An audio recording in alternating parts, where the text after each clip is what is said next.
tarde, meu nome é Douglas. Eu sou desenvolvedor mobile do Elo7. O Elo7 é o maior marketplace da América Latina de artesanato. E a gente faz parte, lá no Elo7, os times são divididos em casas do Game of Thrones. A casa do time de mobile é a casa mais legal, né? Que é a Stark.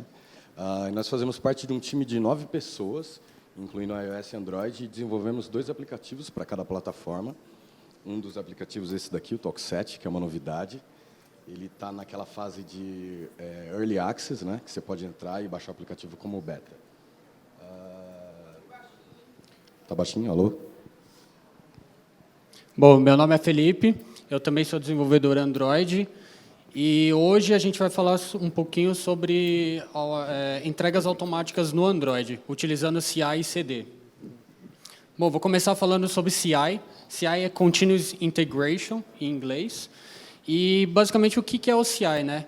Hoje, o desenvolvedor ele gera muito código e tem que integrar esse código num repositório comum, onde os membros da equipe vão integrar isso. E, no final disso, é gerada uma build, e, em cima desse final, antes de gerar a build, na verdade, você precisa executar todos os testes que esses desenvolvedores criaram, e uma máquina executaria esses testes, né? Mas,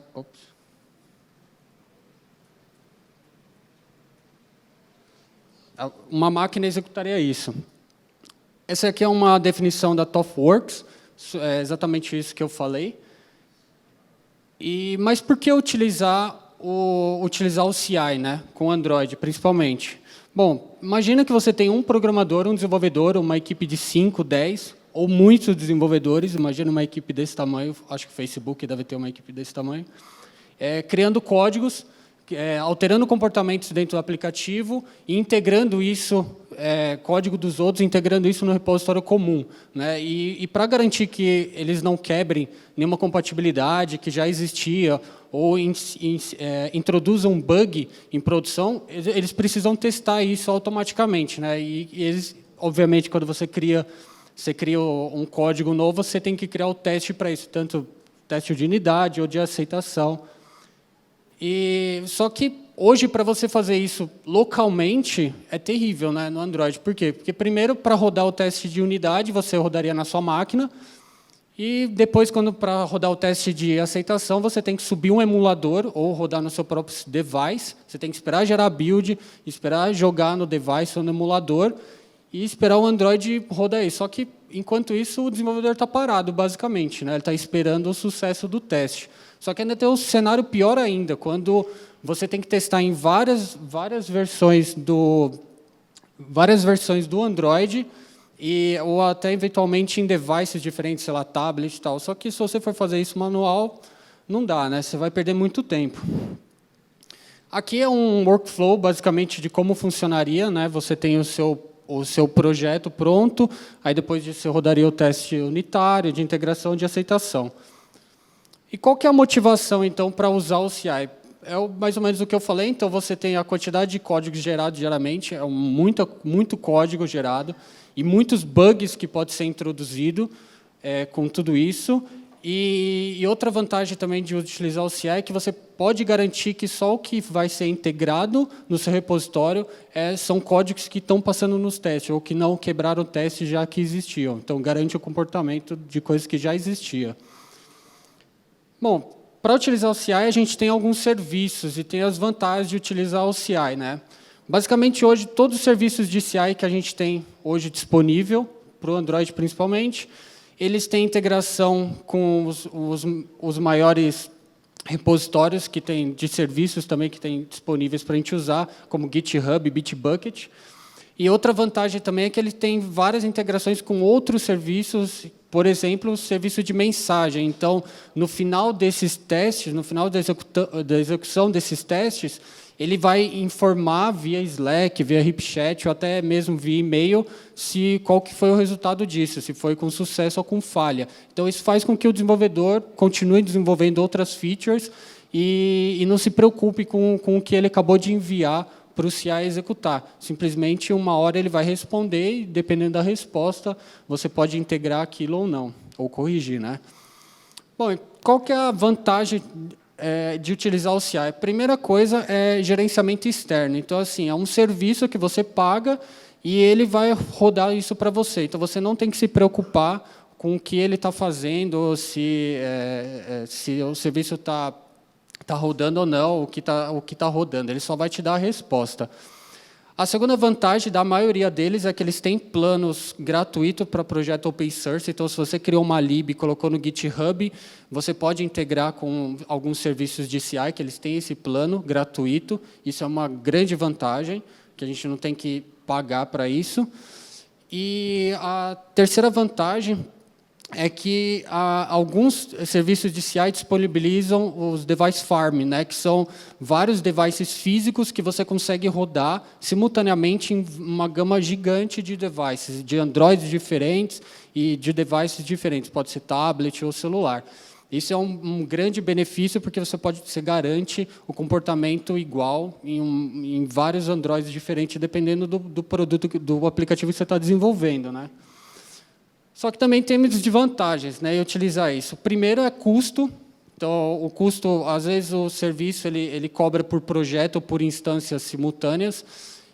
Então, dependendo do projeto que você está, isso pode ser ruim para o projeto, porque às vezes você não tem budget suficiente para comprar um serviço desse. O segundo é exatamente por ser um serviço externo. Então, às vezes, o serviço para de funcionar, simplesmente está indisponível, e dependendo do seu fluxo de trabalho, às vezes você colocou um bloqueio, por exemplo, no GitHub, você consegue bloquear merges na master só se estiver passando. Se os testes estiverem passando, você consegue fazer isso. Então, se o serviço estiver indisponível, você não vai conseguir integrar códigos no seu repositório por conta disso. Então, isso às vezes acaba sendo um ponto negativo. Tem muitas empresas que preferem trazer o CI interno, né, onde o gerenciamento é por conta de você. E outra desvantagem também é que o serviço ele é compartilhado.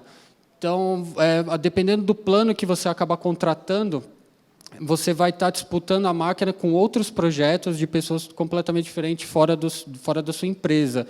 Isso acaba sendo ruim, porque, às vezes, seu projeto ele entra numa fila lá e tem que esperar todos os outros projetos executarem para depois executar o seu. Isso acaba sendo uma desvantagem. Aqui é um exemplo de alguns serviços que tem disponível, pelo menos os mais conhecidos que a gente tem disponível. Lá na Elo7, a gente contrata o Travis, a gente usa o Travis tanto no iOS quanto no Android, e alguns outros projetos também internos da empresa também estão usando o Travis. E até um tempo atrás a gente estava usando o Buddy Build somente no Android. O Buddy Build ele era gratuito, basicamente tudo era gratuito, é uma empresa canadense, e a gente estava usando ele no Android, só que recentemente eles viraram pagos. Então, como a gente já assinava o Travis, a gente voltou para ele. Mas o Buddy Build é um exemplo, por exemplo, que eles têm os device farm, né? E o Circle CI também. Então, você consegue rodar os testes de aceitação, né, em vários devices. Bom, beleza. Agora eu vou falar sobre Continuous Delivery, que é a entrega contínua, né? Tá dando para ouvir aí no fundo? Sim? Bom, fazer commit para produção sem intervenção humana, né? Isso é basicamente o que é o Continuous Delivery. Imagina você integrar o código no seu repositório e automaticamente ele subir para a loja de aplicativo. Para quem usa Git Flow, eu vou ser mais específico, você faz merge no master, ele sobe para a loja, né? Pode subir tanto para o alpha, beta ou release. Bom, logicamente, o Continuous Delivery é o próximo passo mais lógico após o CI. E ele não faz sentido sem o CI, porque não adianta você aumentar a velocidade com que você leva o seu código ou o seu aplicativo para a loja sem que ele esteja testado e que seja um código confiável. Opa! Bom, beleza. Depois que você já está com o seu aplicativo pronto, você quer subir ele para a loja, que é a parte mais empolgante, é a parte do release, que você leva o seu aplicativo para a mão das pessoas. E daí é a hora de você fazer o release, né? Release the cracking. Liberar o seu aplicativo para ele fazer todo o estrago que você planejou. Mas, enquanto você ainda está trabalhando para lançar o seu aplicativo para a loja, ainda tem alguns passos que você tem que fazer. Então, o seu Kraken está preso, né? Então, ele não pode causar todo o estrago que você planejou. Então, você ainda tem alguns passos que você vai ter que executar até lançar ele na loja. Que passos são esses? Você tem que, primeiro, gerar o seu APK, depois subir ele para a loja, escolher a modalidade de distribuição, né, que você vai querer, alpha, beta, stage rollout, que você vai lançar aos poucos, né, ou produção, mexer no seu alpha e beta listing, que é a lista de usuários que vai receber em cada fase da distribuição, alterar os seus release notes e as novas imagens do aplicativo, caso tenha mudado o layout. Bom, quanto tempo demora para fazer isso? Depende de quem é que está fazendo, pode demorar meia hora, 1 hora ou mais. Isso é necessariamente um problema? Depende da frequência com que você vai fazer isso, né? Se você fizer uma vez por mês, uma vez por ano, pode talvez não parecer um grande trabalho. Eu peguei uma pesquisa aqui feita pela Now Secure, que ele relacionou a frequência de release de aplicativos no Google Play pelo número de downloads. Então, você pode observar ali que aplicativos com mais de 100 mil downloads, eles liberam uma nova versão para produção em aproximadamente 10 dias, né? Entre 1.000 e 100 mil downloads, 17 dias, e aplicativos com poucos downloads, ali menos de 1.000, 95 dias. Então, que tendência a gente consegue observar aí? Aplicativos mais relevantes, ou que têm um número maior de usuários, eles costumam liberar atualizações com mais velocidade. Então, todo esse trabalho de release que eu falei para vocês, ele vai se tornar mais frequente. Só que tem outro porém. Essa tabela é sobre o release para produção. E o release para as fases de teste, né, o alpha e o beta, ele vai ser mais frequente e você vai fazer isso mais vezes do que para a produção. O Google não recomenda você fazer release para alpha e beta com uma frequência maior do que uma vez por dia, com o risco do usuário desinstalar o seu aplicativo, né? Porque ele pode gastar banda de internet ou até dinheiro para baixar o seu aplicativo. Então, você vai aumentando a frequência, dependendo da sua necessidade, até no máximo um dia, e para a produção, geralmente uma semana. Qual que é a solução para você pular todo esse trabalho de subir o aplicativo na loja? Automatizar, né? Essa é a palavra da moda para quase tudo que a gente fala aqui com contínuos. Então, automatizar por quê? Para você se livrar de todo esse trabalho que não agrega valor ao seu aplicativo, porque a parte real que agrega valor no desenvolvimento de software é codar, né? Que é a hora que você está agregando valor para o seu aplicativo e criando real valor para ele. Bom, quais são as vantagens, então, de utilizar o Continuous Delivery e fazer a automatização desse processo aí? Primeiro, a redução de custo, né? A redução de custo ela é mais óbvia para o desenvolvedor quando você enxerga a redução do tempo que você gasta entre o commit e subir o aplicativo na loja. Então, quanto mais tempo você está gastando para disponibilizar o código que você desenvolveu, é tempo que você poderia estar investindo melhorando o seu código ou desenvolvendo código novo, né? A segunda parte é a redução de riscos, né? Você deixar uma máquina realizar um processo repetitivo que não envolve tomada de decisão é melhor, porque a máquina sempre vai ter um resultado mais confiável e não vai ter o fator humano que pode causar erros. E o segundo é o feedback rápido, né? Quão mais rápido, após você desenvolver o código, ele chegar na mão de pessoas que podem testar, o código está fresco na sua cabeça e você consegue chegar com novas abordagens sem ter que retomar todo o assunto. Então, quanto mais rápido você fizer esse release, mais rápido você pode corrigir. No caso do release, eu fiz o commit, o meu código vai subir para a produção, já vou liberar para os meus usuários, eles vão começar a testar o código. Não necessariamente, né? Você pode fazer o seu CD subir para alpha, por exemplo, para pessoas dentro da sua organização testarem seu aplicativo ou o time de produto, por exemplo. Bom, como aplicar o CD? Só tem uma porta de entrada para aplicar o CD no Android, que é utilizando essa API, né? Google Play Android Developer API. E essa API ela é dividida em duas partes, mas a única parte que importa para a gente é a Publishing API.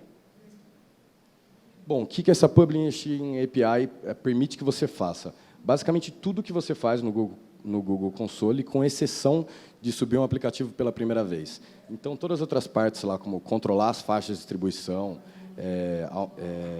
controlar as listas de usuários que vão receber cada distribuição, mexer nas release notes com localização, né, que é, no caso, diferentes línguas. Então, tudo isso você pode fazer usando a Publishing API. Tem um artigo que é daquela comunidade Android DevBR, né, que tá curando esse evento, de um cara chamado Júlio Zinger. Eu não conheço ele pessoalmente, então é possível que ele esteja aqui. Ele escreveu um artigo sobre como você usar essa Publishing API e construir um robô que que faça todo esse processo para você, né? Ele ficaria rodando, ouvindo as suas interações com o seu repositório, e aí ia subir o aplicativo para a loja e controlar usando a Publishing API. Mas caso você não quiser desenvolver esse código e criar um robô para fazer isso, você tem os serviços que integram com a Publishing API. São basicamente serviços que o Felipe tinha falado, com exceção do Travis, né, Circle CI, Jenkins e Buddy Build. No caso, a gente já chegou a usar o Buddy Build numa configuração em que sempre que você fazia um merge com a master, o seu aplicativo subia para a alpha e daí já estava disponível para os nossos líderes de produto testarem.